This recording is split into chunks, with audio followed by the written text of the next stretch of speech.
Assalamu alaikum and welcome back to the Power of Educating Our Own. This is a show hosted by the Clara Mohammed Schools Network.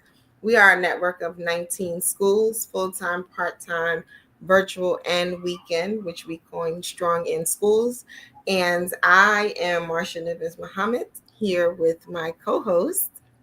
Assalamu alaikum, Patricia Sahudin. Welcome. Welcome, welcome. And so we are back with you with another fantastic show, inshallah. We've been highlighting so many things that help to build up the infrastructure of our education system or just benefit us in some regard as it relates to education. And tonight is no different. This evening show is entitled Building Legacy, the Vision and Impact of Camp Khalil. And so tonight we'll be talking about Camp Khalil, what it is, what it's been doing for all of the years that it's been in existence, its impact, and how you can get involved. And so we're going to jump right into that conversation. I'm just going to queue up the presentation for you and we'll get started and we'll be right back with Q&A.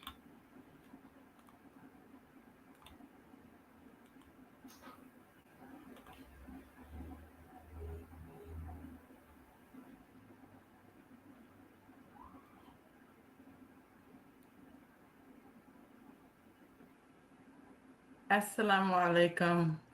We are honored to have the opportunity to present a little bit of information regarding Camp Khalil Incorporated. Civilized societies never leave their future to chance. Imam Warthi Muhammad. This quote is the impetus for Camp Khalil.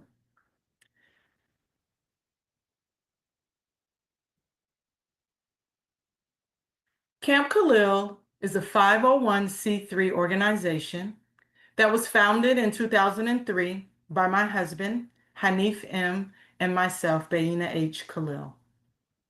We were inspired by the institutions and events that were effective in influencing our individual development. Those opportunities educated us, allowed us to develop our leadership skills, taught us the value of teamwork, and modeled the value of maintaining a connection with our community. Camp Khalil works to provide these opportunities for the next generation. Our foundation. Camp Khalil is a product of marriage, parenthood, the Nation of Islam, the leadership of Imam Warthi Muhammad, and the Clara Muhammad Schools.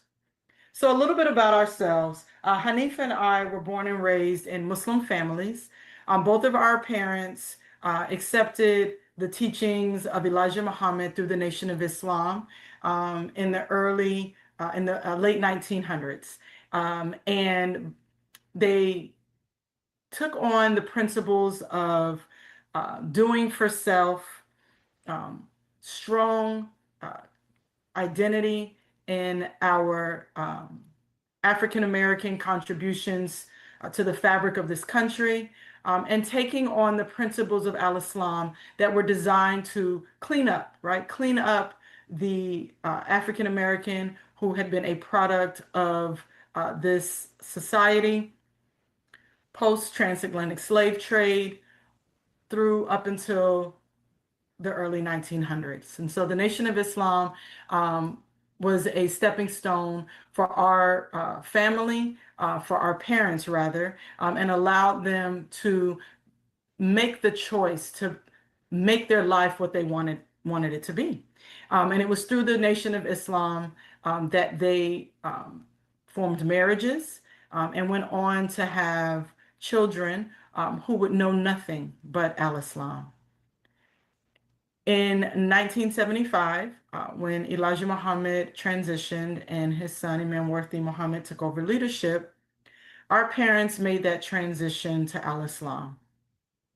And so by the time that my husband and I were born in 1980, Our parents have been practicing Al-Islam, and they raised us in communities and environments where we had a strong sense of who we were, and we had a strong commitment to excellence. So Hanifa and I attended national conventions growing up, and then later on the uh, the National Young Adult Association was a place and a space where young adults could come together, and oftentimes people formed business partnerships, friendships, and marriages from the NYAA conferences. And it was here that my husband and I met. And we began corresponding. He is a native of Kansas City, and I am a native of Miami, Florida. And it was through these events, these conferences, we met and we corresponded long distance. After 10 months of courting, Hanif and I were married March 18th of 2000. And so we really stressed the importance that this organization would not be possible if it were not for the choices that were made long before we were born, and the commitment that our ancestors had to developing, growing in self respect and dignity and education, and more importantly, creating a life that was centered on Allah subhanahu wa ta'ala, that was centered on the oneness of Allah and the importance of serving Him by serving humanity. And so after marriage, Hanif and I both transitioned from our universities that we were attending, and we transferred rather to Florida State University. It was here that we went on to graduate after having our son in April of 2002. We graduated in December of 2002 with Kamal in tow. We did not know, what our life had in store for us, but we knew that we had an obligation to continue for greatness, continue to reinvest in the community that invested so much in us. During our time in Tallahassee, my husband often conducted khutbahs at the age of 19 and 20, right? He is up giving khutbahs at our masjid in Tallahassee, Masjid al-Nal, and we were beginning our small family. And so these are all important things to note when you're talking about this institution, because our success is not something that we did by ourselves. We are literally a product of everyone around us and everyone before us. I attended Clara Mohammed schools during my primary years, and it was here that I learned the principles and the values that have carried me on to this day. Still maintaining relationships and friendships with the educators, role models, and peers that I attended school with. And so Camp Khalil is a product of marriage, a product of parenthood, the Nation of Islam, the leadership of Imam Worthy Muhammad, and we are a product of the Clara Muhammad schools. We know we have a legacy to uphold, and we're striving year after year to make our ancestors proud.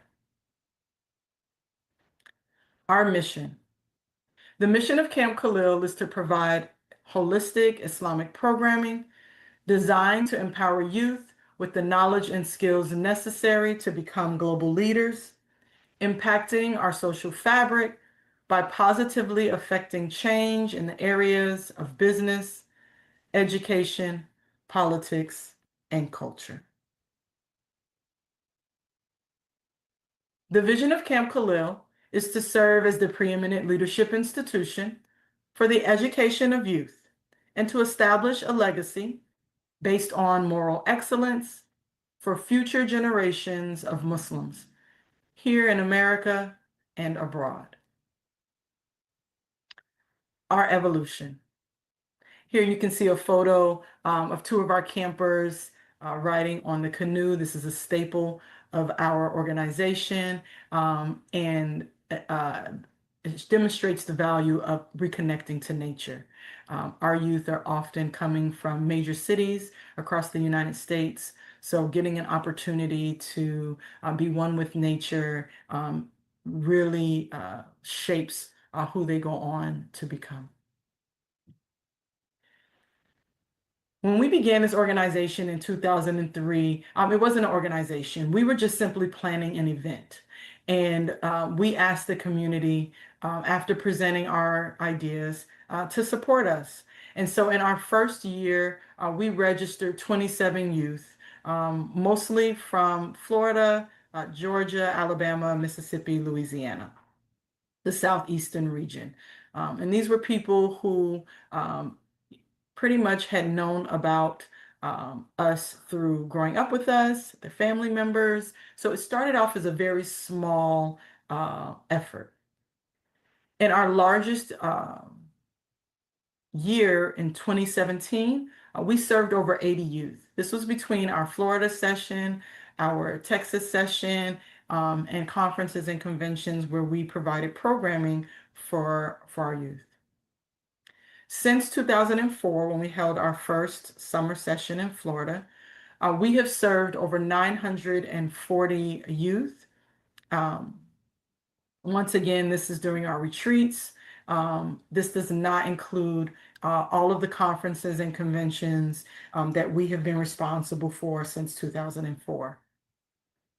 57% of our attendees are male, and this is important to note because leadership is the backbone of our community. And so we love that there is a nice balance of male and females that are attending our camp and getting the skills that they need to go on to run their families, run their individual lives, their families, their communities, and the various organizations and businesses that they will become a part of and that they will start.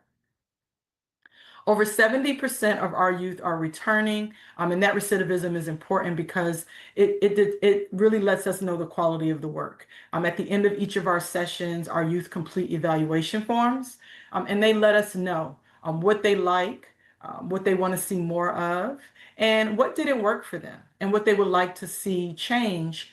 And we make every effort to listen to those voices and create a product each year that is specifically tailored to the youth that are attending. We know technology has had a huge impact on our young people. And since 2004, so much has changed. I mean, our family has gone from having one child to having two, and society has changed with the advent of smartphones and the internet and social media platforms.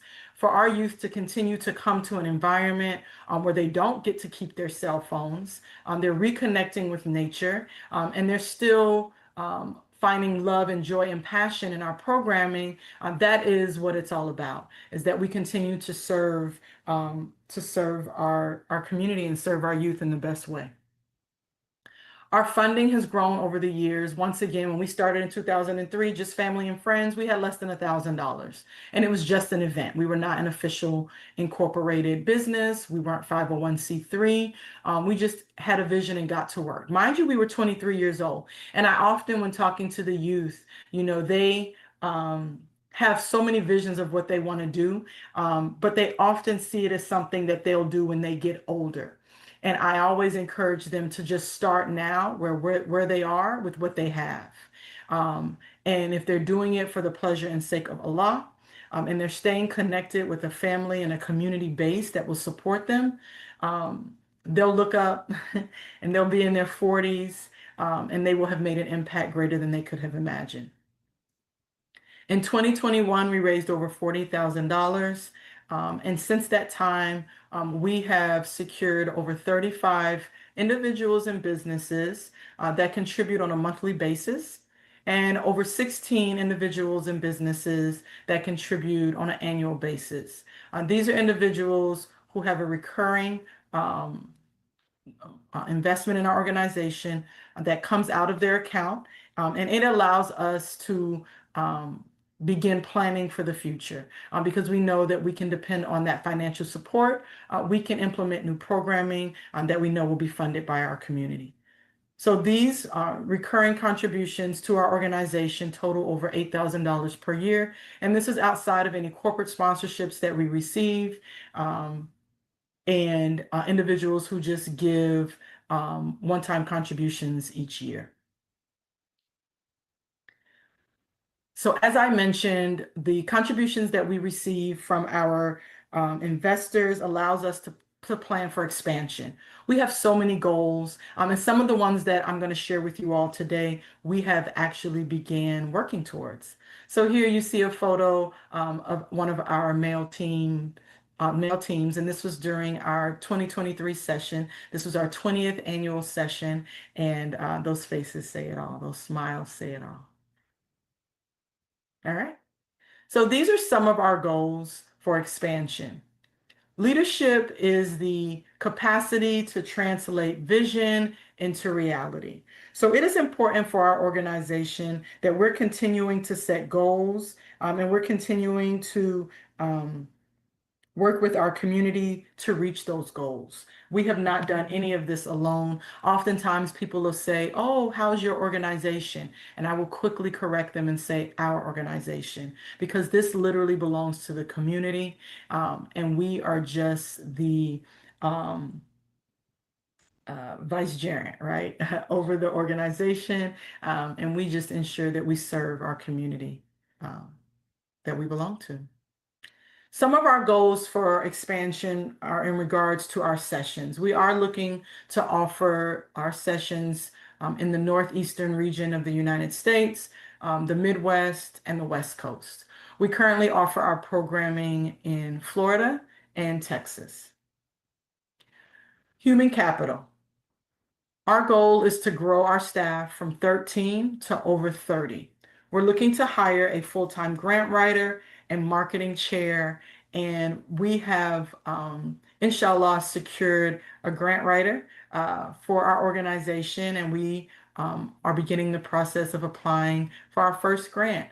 Once again, our organization has been held up by us over the last 22 years, and we have created a track record that we have now been able to have an impact and a reach on other organizations. And I'll talk more about that a little later. And we have received opportunities for funding.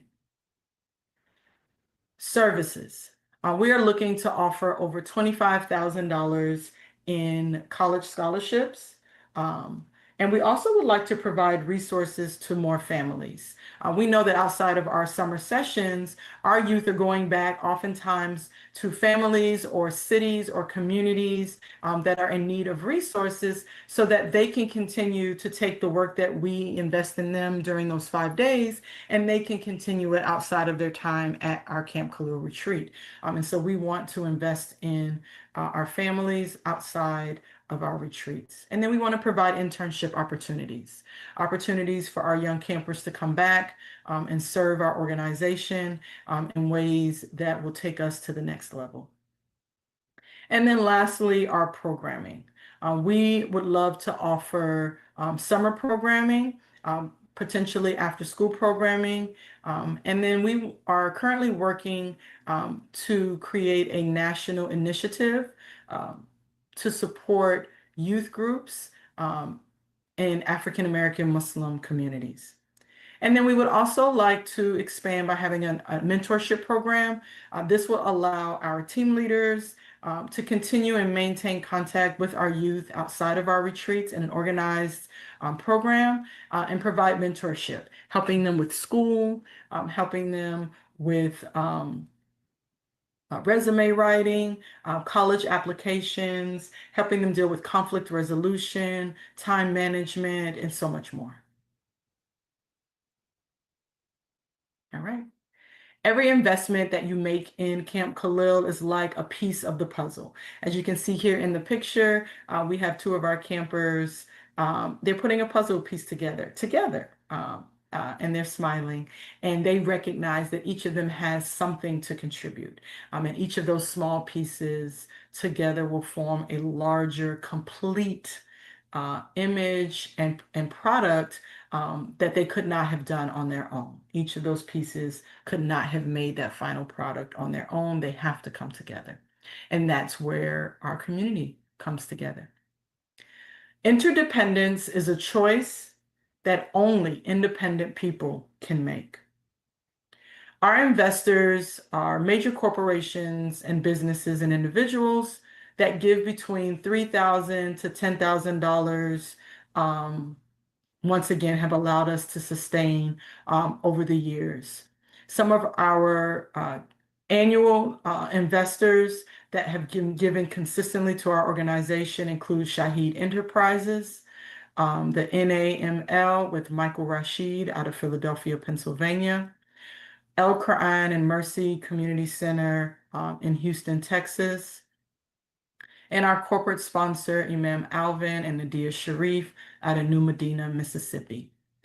We are so grateful for our investors, and not only have they given financially to our organization, but they have been instrumental in the marketing of our organization, sending us various individuals who will help with the expansion and growth of our organization, and we are eternally grateful.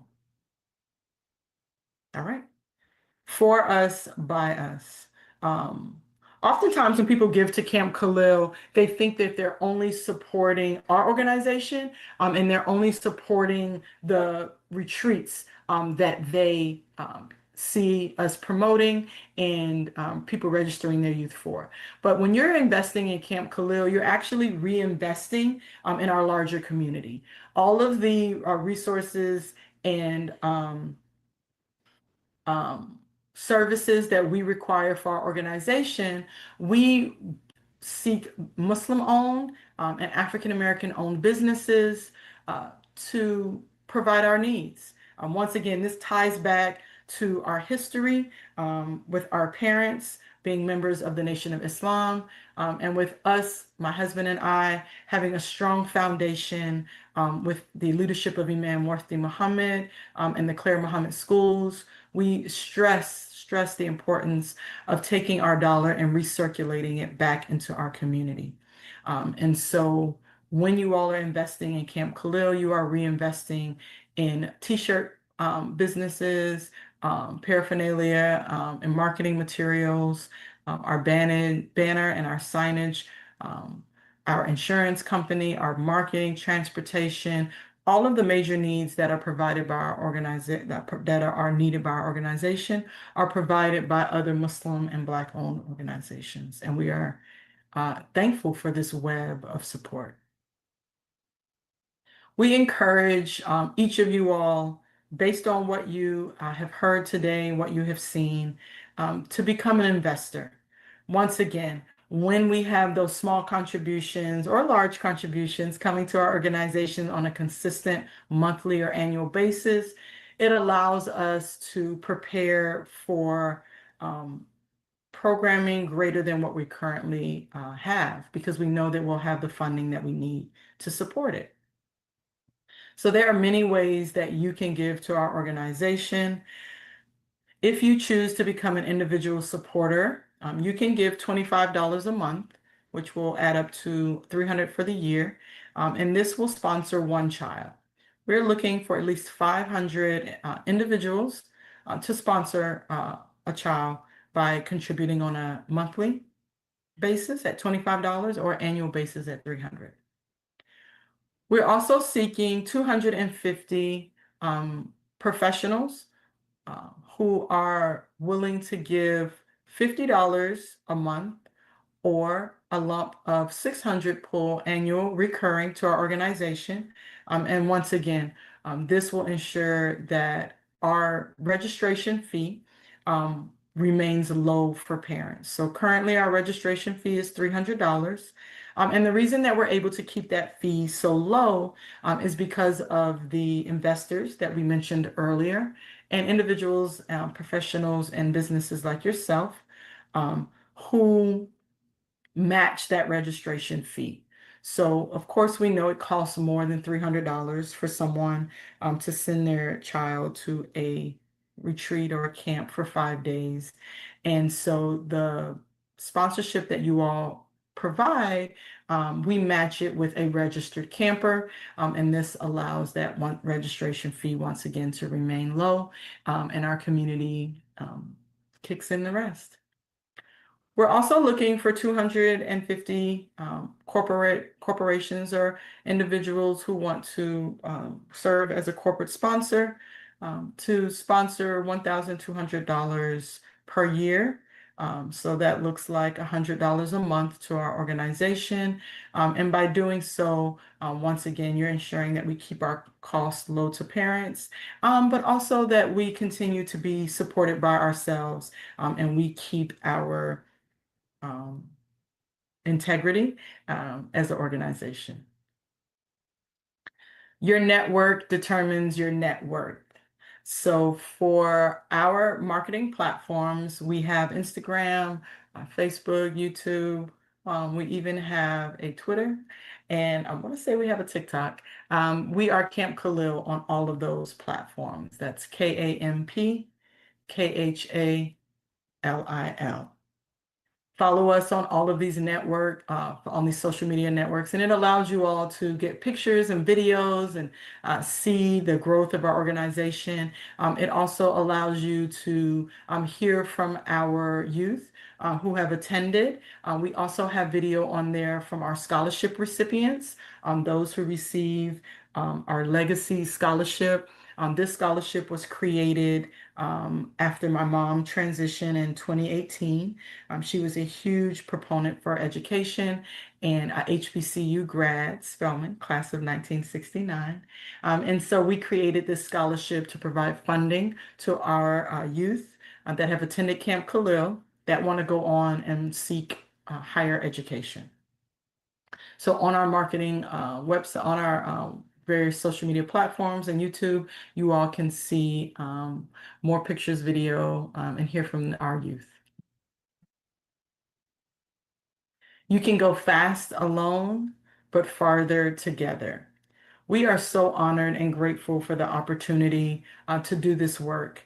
Inshallah, we're going to watch a short video, and this is a promotion marketing video that was made by Sister Malika. It is our promotional video, and it gives you a little bit more information about our organization. Let's watch that.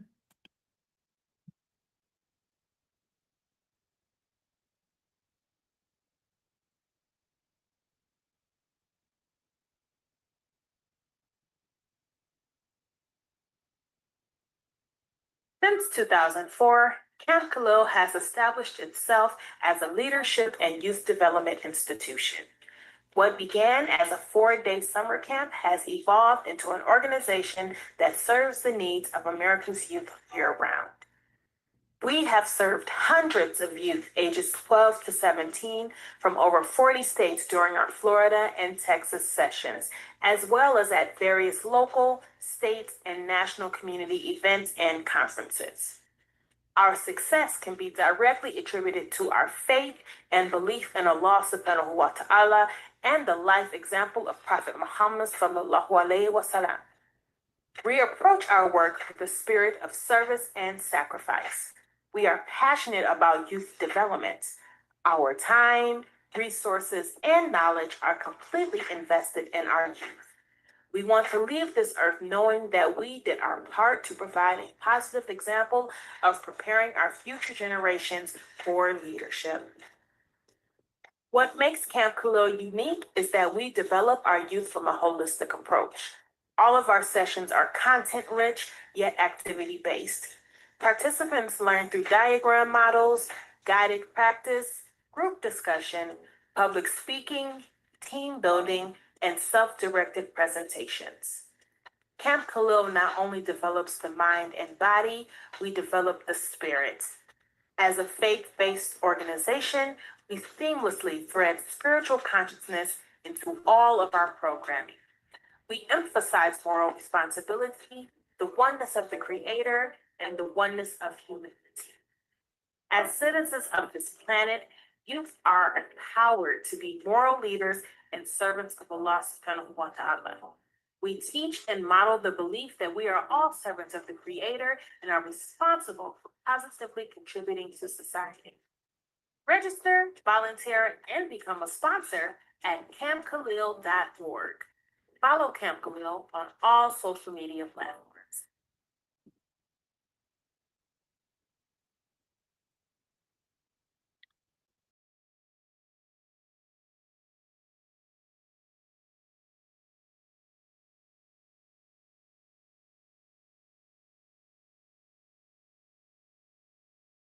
Enough insight for you all to become an investor, become a volunteer, and spread the word. Let others know about the work that we are doing. And inshallah, we will grow more and more each day and continue to have that impact on our community. Once again, we thank you all for your support. Assalamu alaikum.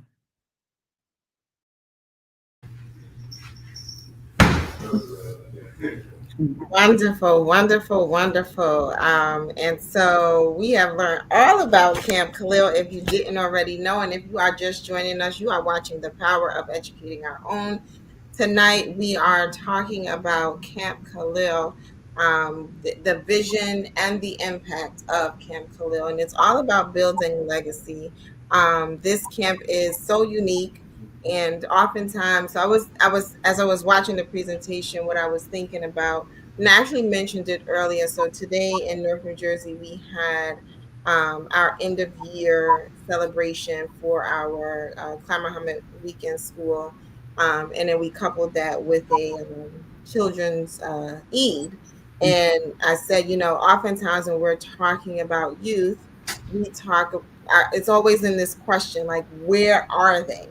Right. And one of the things that I said earlier was, they're around, but when we have things for them, they're around more consistently. And so I really do see Camp Khalil as an institution where we should have our young people to be engaged and to be consistent in being in a setting where they're with their peers who are also striving for that human excellence. And with that, I'm going to bring in our founder, one of our founders. Assalamu alaikum. Alaikum assalam, Marsha. We made it.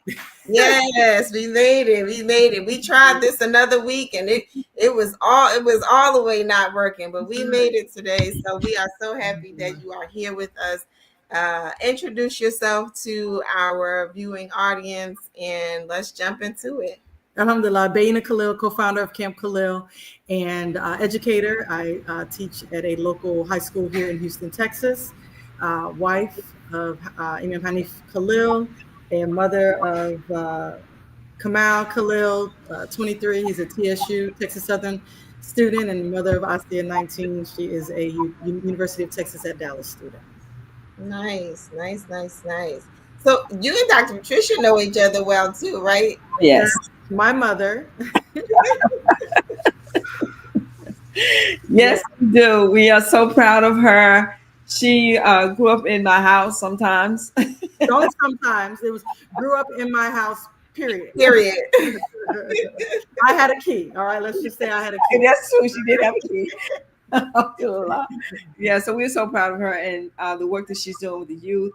The Miami community has been very supportive. In the very beginning, we made sure that our children were there. Our grandchildren attended the camp. And in fact, I remember sisters would get together and get transportation and take groups of children to the camp, making sure that they get to the camp. So we are just so supportive of what Bayna and Brother Khalil are doing here for this camp, because it is so needed and it's such a special place. My youngest grandson went 2 years ago. Yeah, he went 2 years ago, and he didn't want to go. His father was like, "Oh no, you going?" So he went. Oh yeah, I remember Zayd. Didn't want to go. No. But I made him go. Then he was like, "Okay, we're going back the next year," and he was back next year, and he'll be back again this year, inshallah. Yeah, he's registered.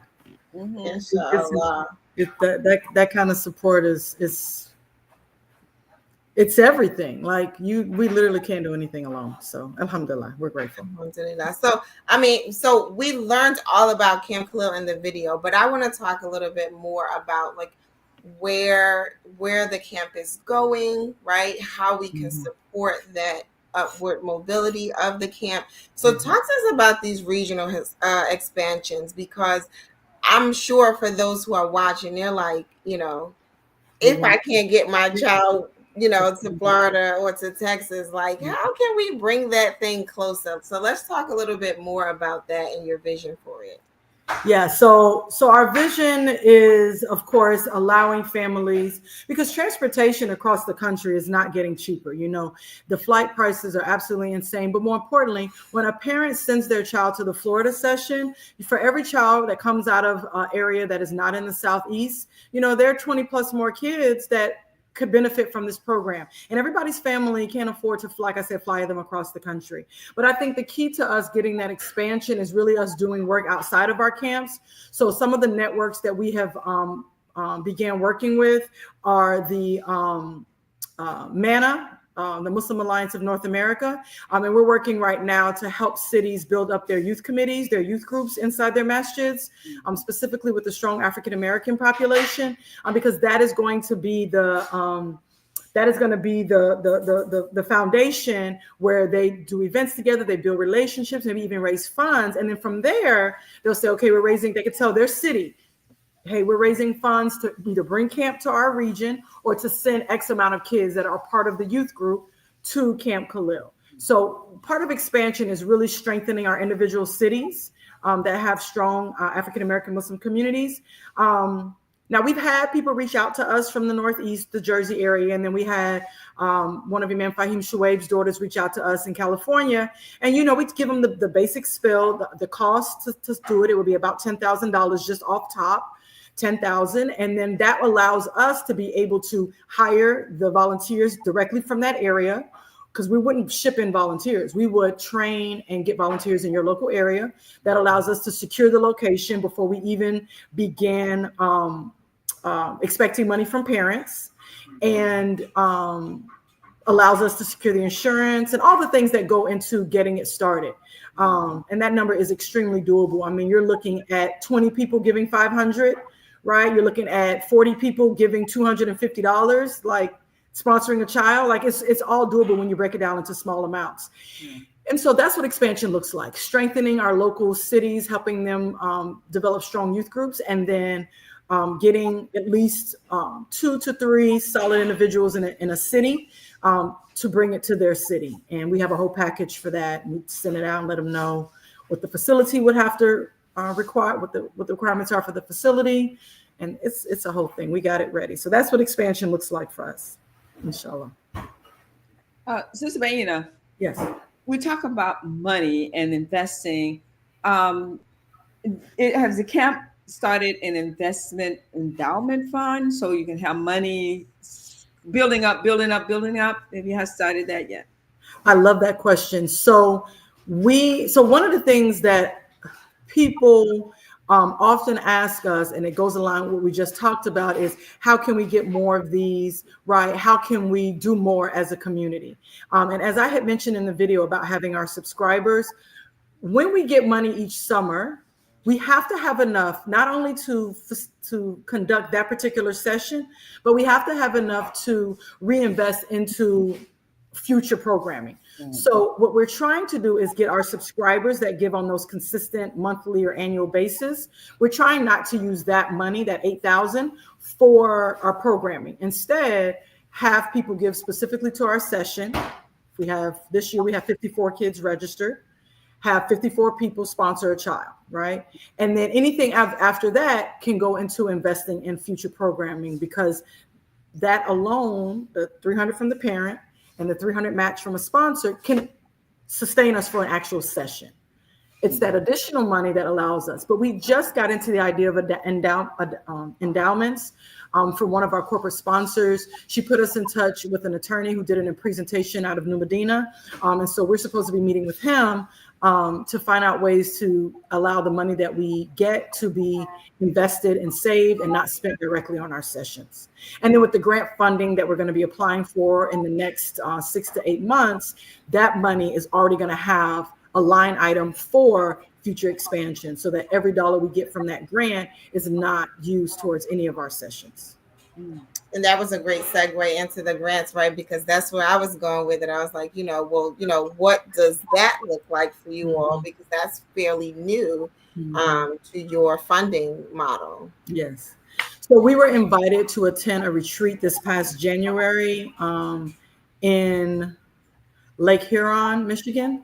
And it was an event put on by the American Campers Association. A representative from MENA, Muslim Youth of North America, reached out to us. And they said, several people have mentioned you all as an organization that could benefit from attending this retreat. And it was through this retreat that we learned about the character education grant that the American Campers Association is rolling out in the next few months. There've been some deadlines in getting it put out there, but that is going to set us up in a position to have 3-year goals, because it's a 3-year grant. And from there, like you say, our funding model will completely change, because with that money, we'll be able to improve on the programming that we offer currently, and then make plans to offer more programming, like we mentioned in our expansion day camps. We can offer more scholarships, and we can expand to more regional retreats outside of our Texas and Florida sessions. Alhamdulillah. Alhamdulillah. Now, I have volunteered on occasion. You have volunteered, you have sponsored, you have sent kids. We'll just stop it there. Well, I wanted to ask about the volunteering. So how do you get your volunteers, and what kind of volunteers do you need, and that kind of. Yeah. So we have really been operating from a 2 degrees of separation for the last 22 years, because nobody plays about their kids. Like, I started Camp Khalil because I wasn't sending my kids anywhere. I am that parent. And so the parents who send their kids to Camp Khalil are that parent. Like, who are you? Who do you belong to? Like, where you came from. So we are pretty particular about who serves as a volunteer at our camp. We do have Department of Children and Family Level 2 fingerprint and background screening that is required.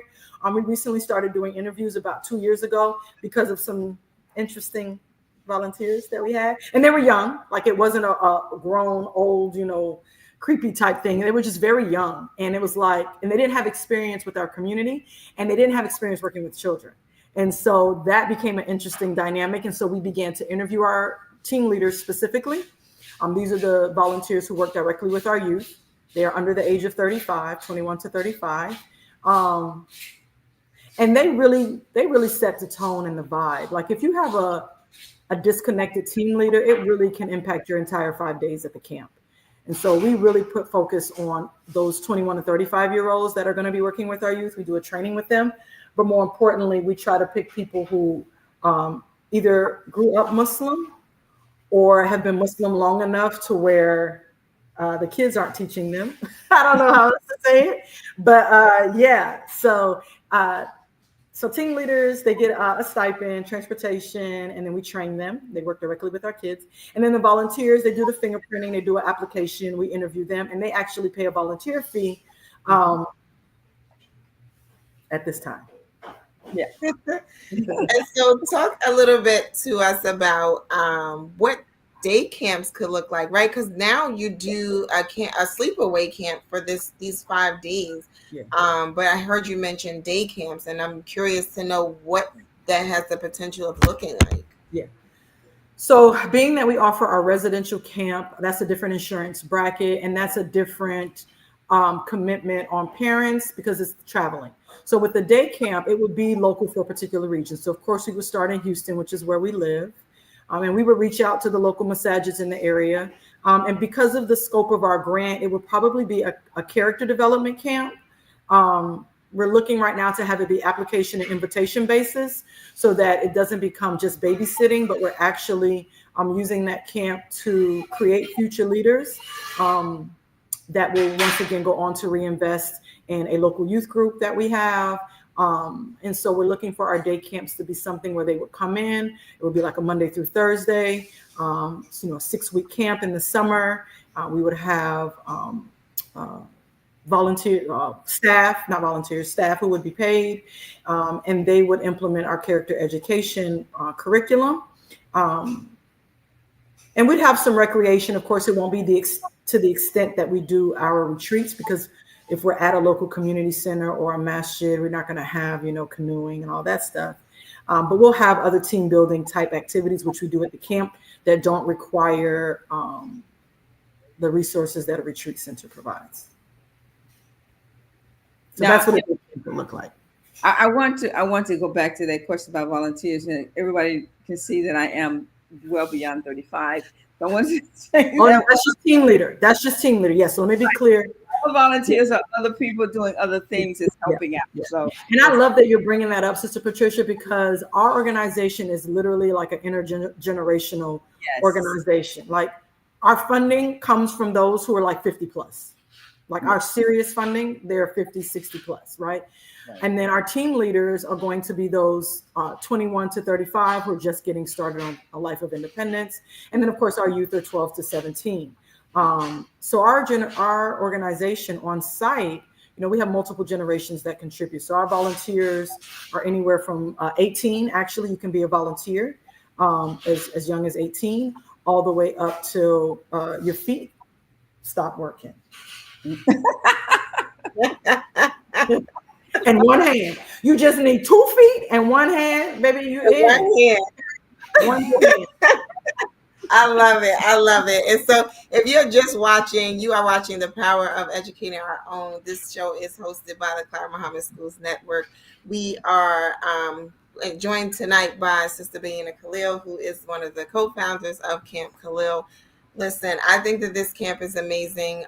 We talk all the time about how we want to keep our youth engaged. We talk about the importance of education for our young people, but we also talk about how important it is for them to be connected to community and to each other. And I see this institution as being a vehicle for that. So for those of you who are out there watching, if you have youth between 12 and 17, you want to know about Camp Khalil. And with that said, I wanna ask about impact, right? What has your graduates? Do you call them graduates? They graduate. We call it alum. We call them alum. Okay. Okay. What are the alums saying about the camp, and how do you see that it's impacting them? I love it. So 3 points. 1 is going to be organizational impact. 2 is going to be reinvestment impact. And 3 is going to be morale impact. So remind me what I just said. Okay. Number 1, organizational impact. So no, I'll start off with what was the second one? Investment. Yes. So we started our camp in 2004. If a camper was 12 at the time, what's 12 plus 21? 33. Okay, they were 33 now, right? Around 33.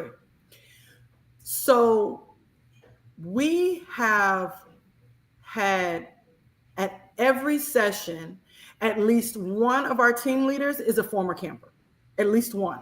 And we have anywhere from 6 to 8 team leaders, right? That's good. So they're coming back and they're serving.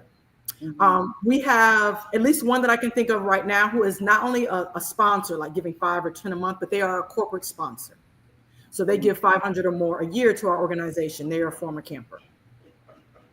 And then we have campers that have gone on and reinvested in our organization by marketing and promoting our organization at other events and other organizations that they're part of. They will let people know about us, and then we get connected in new ways that we may not have otherwise. So our alum are reinvesting in our organization all the time as team leaders, volunteers, sponsors, and then in marketing and promoting our organization.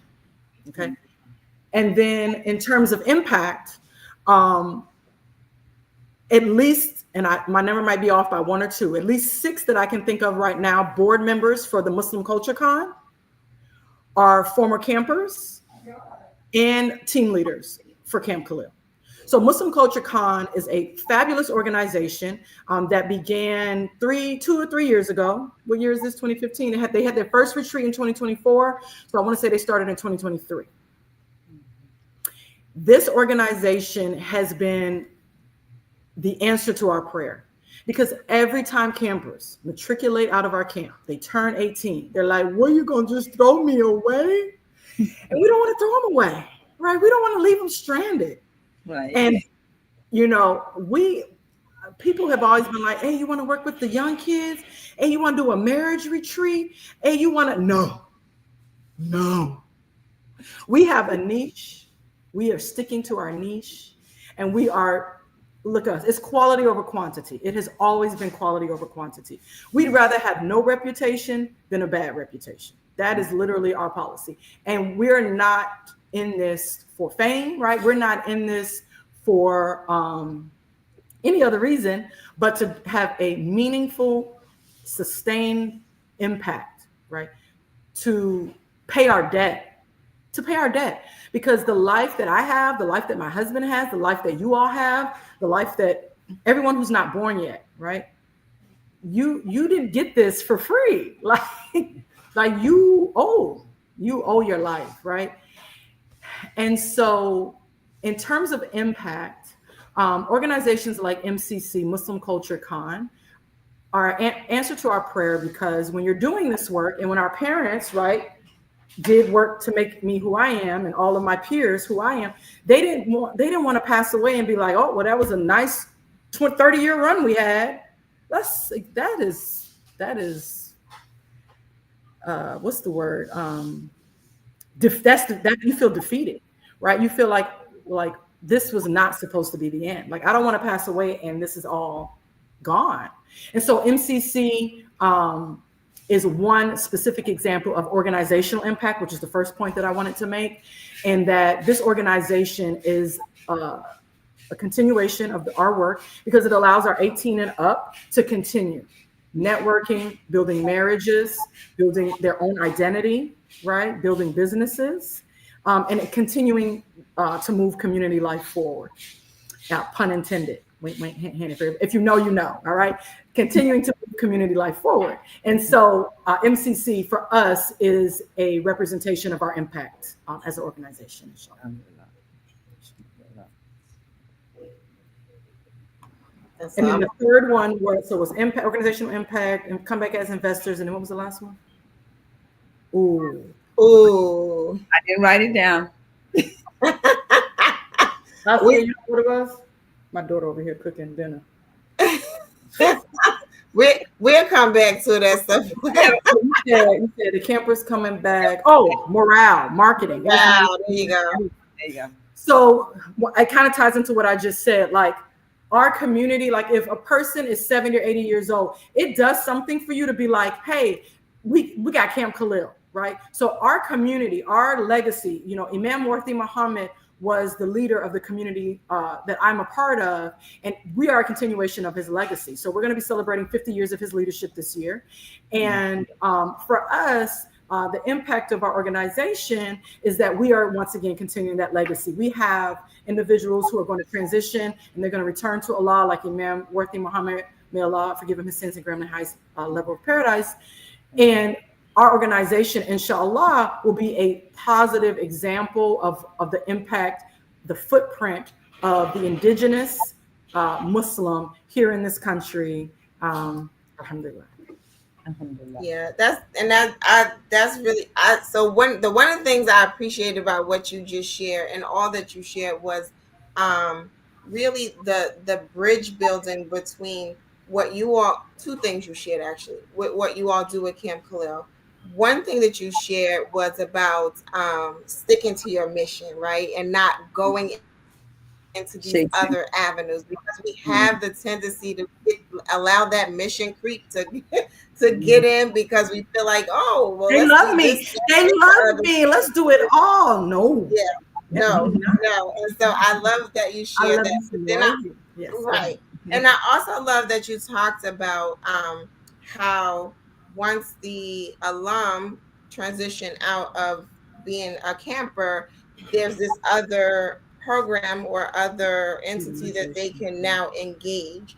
And for me, when I think about our community, I'm always like, we really need to start creating these linkages between our organization where there's no point where someone isn't able to be engaged. A lapse, no lapse. Absolutely. Absolutely. And so I really, really appreciate you for sharing that.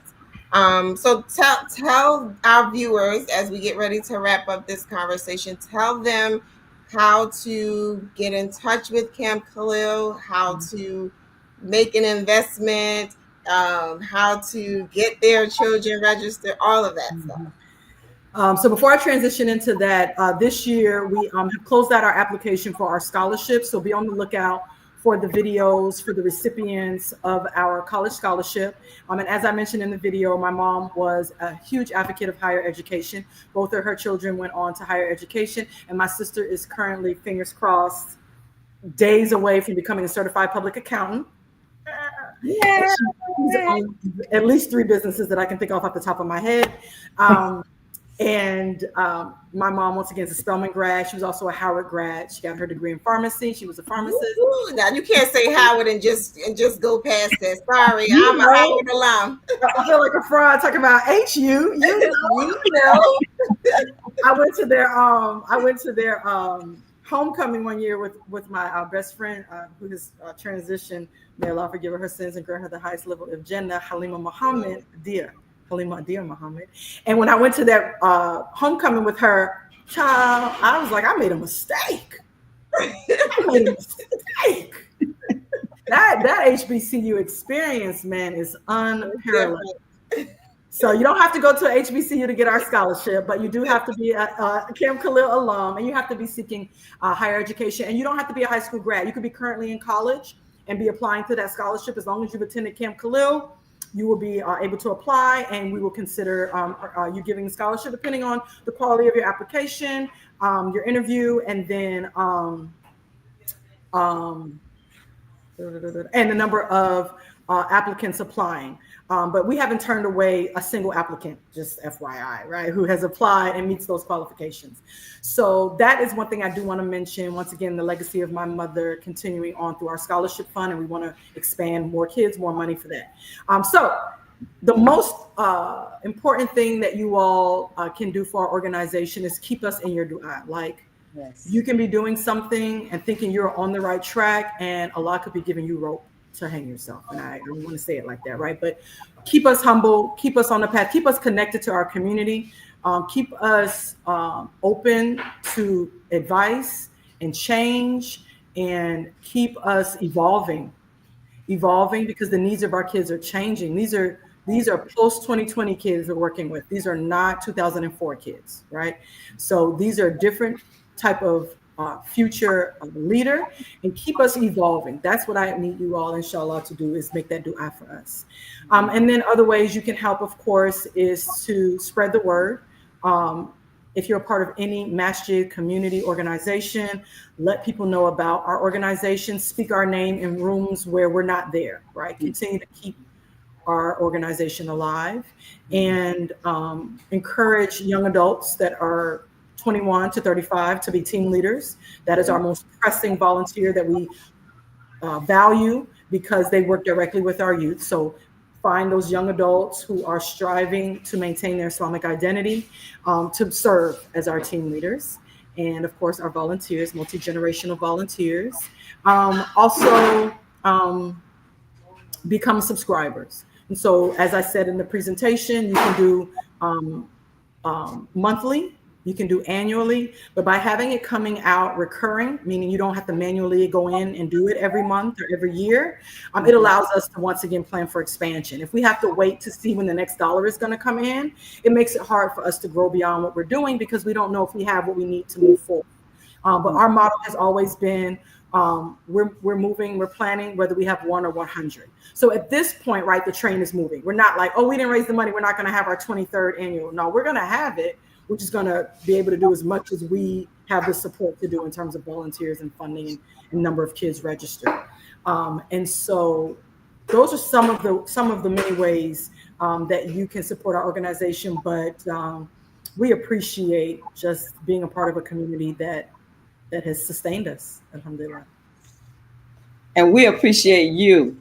We really do. This has been a wonderful experience. We welcome the opportunity to hear from you every year. Oh, well, I hear from you more than that, but hear from you every year. At least. But regarding Camp Khalil, it's such a it's important to us. It is important to our children, and I'm so grateful to Allah that is allowing you and blessing you to continue with Camp Khalil. Alhamdulillah. Amen. Absolutely. And so I also want to just thank you for joining us this evening and allowing our viewers to learn more about Camp Khalil. I don't think enough of us know about the opportunity. If you are looking for a place to invest your dollars, if you believe in making sure that our children are in safe spaces that promote their human development, right, their human excellence, then consider investing your time, your energy, your money in Camp Khalil. And Sister Bayena wants to say one more thing. If you have a business, that provides a service, right, or a product, and you know this will be of benefit to our organization, it goes back to that part of the presentation where we are for us, by us, right? And we invest in ourselves. So if your business has a product or service that can benefit our organization, reach out to us so that we can continue to circulate that dollar, and we can continue to build our network. Inshallah. Yeah, that's important. That I'm glad you got that in. That is really important. We don't have enough opportunities, or we don't take enough opportunities to share ourselves in that way, right? If you have something to offer in that way to the institution, then that's a great way to work together, and we should just be looking for more opportunities to do that. And with that, this has been the power of educating our own. We have had Sister Bayena Khalil on with us this evening, telling us all about Camp Khalil, and we are looking forward to others making their investment in this institution who haven't already, as well as sending your children for future sessions and really allowing what they do to expand for the benefit of all. And with that, we'll see you next Sunday at 7 p.m. Assalamu alaikum. Assalamu alaikum.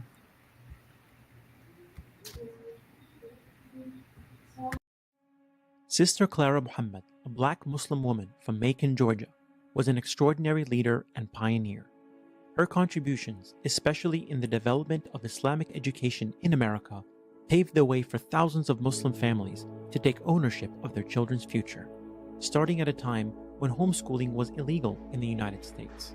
She eventually established a network of schools that was later named Sister Clara Mohammed Schools in her honor by her late son, Imam Warith Din Muhammad, rahimahullah. Sister Clara Mohammed helped to establish the important role women had in early Muslim American history and was an inspiration to future generations of leaders. Without her, there would not have been a nation of Islam, or the unique Sunni Muslim community that evolved from it, one that was acutely aware of the concerns and aspirations of women. May Allah have mercy on Sister Clara Mohammed.